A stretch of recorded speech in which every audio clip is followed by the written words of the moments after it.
എന്തായാലും തുടർച്ചയായിട്ട് നമ്മൾ തോറ്റുകൊണ്ടേയിരിക്കുകയാണ്. എന്തായാലും നമ്മുടെ മാനേജ്മെൻറ്റ് ഇപ്പോൾ വിചാരിക്കുന്നത് ജനുവരി ട്രാൻസ്ഫർ വിൻഡോയിൽ എന്തോ മലമറിക്കാവുന്നതാണ്. പ്രത്യേകിച്ചും അഭിഷേക് ചാറ്റർജിയൊക്കെ വിചാരിക്കുന്നത് എങ്ങനെയാണ്, ഇതിൻ്റെ സംസാരം കേട്ടാൽ തന്നെ നമുക്ക് മനസ്സിലാക്കാൻ സാധിക്കും. സോ എന്തായാലും മാറ്റങ്ങൾ നടത്തണമെങ്കിൽ ഈ ഒരു സമയം തൊട്ട് നമ്മൾ മാറ്റങ്ങൾ പറ്റണം. കാരണം നേരത്തെ നമ്മുടെ മിഗാൽ സാർ പരിശീലിപ്പിച്ചുള്ള ടീമുകളുടെ പല ഫാൻസും പറയുന്നത് അദ്ദേഹം അത്ര മികച്ചൊരു പരിശീലകനല്ല എന്നാണ്.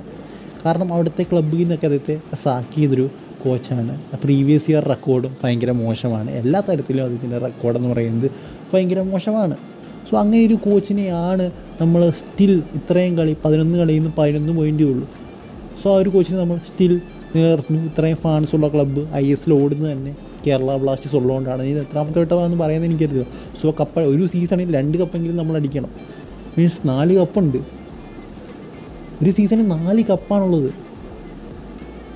സോ ഉറപ്പായിട്ട് നമ്മൾ കപ്പടിക്കേണ്ട ആവശ്യമാണ്. സോ എല്ലാ സീസണിലും ഒരു മിനിമം 2 കപ്പെങ്കിലും അടിക്കേണ്ട ഒരു ടീമാണ്. അതാണ് ഇങ്ങനെ പെർഫോം ചെയ്തുകൊണ്ടിരിക്കുന്നത്. സോ എന്തായാലും നമുക്ക് കുറച്ചെങ്കിലും പ്രതീക്ഷ ഉണ്ടായിരുന്നത് ഇവാൻ വുക്കോമനോവിച്ചിൻ്റെ ആ ഒരു സീസണായിരുന്നു. അദ്ദേഹം വലിയ മാറ്റങ്ങൾ തന്നെയാണ് ടീമിൽ വരുത്തിയത്. അതിൻ്റെ കോച്ചിങ് എന്നൊക്കെ പറയുന്നത് വേറെ ലെവലായിരുന്നു. സോ എന്തായാലും അദ്ദേഹത്തിൻ്റെ തിരിച്ചുവരവ് നമുക്ക് കാണാൻ സാധിക്കുമോ ഇല്ലയോ എന്ന് കണ്ടറിയാം. എന്തായാലും അദ്ദേഹം ഇപ്പോൾ UAE കുറച്ച് ഷോയുമായിട്ട് ബന്ധപ്പെട്ട് വന്നിരുന്നു. അദ്ദേഹം ഇതുവരെ ഒരു ടീമിൻ്റെ കോച്ചായിട്ടില്ല. അദ്ദേഹത്തിന് ഒരുപാട് ഓഫറുകൾ കിട്ടി, പക്ഷേ കോച്ചായിട്ടില്ല. സോ എന്തായാലും നല്ലൊരു അവസരമാണ്. കേരള ബ്ലാസ്റ്റേഴ്സ് വിളിച്ച് ഉറപ്പായിട്ടും അദ്ദേഹം വരും എന്ന് തന്നെയാണ് ഞാൻ വിചാരിക്കുന്നത്. സോ എന്തായാലും ഈ ഒരു വീഡിയോത്തുള്ളൂ. നിങ്ങൾ ഇഷ്ടപ്പെടുത്തിച്ചിലേക്ക് ഗുഡ് ബൈ.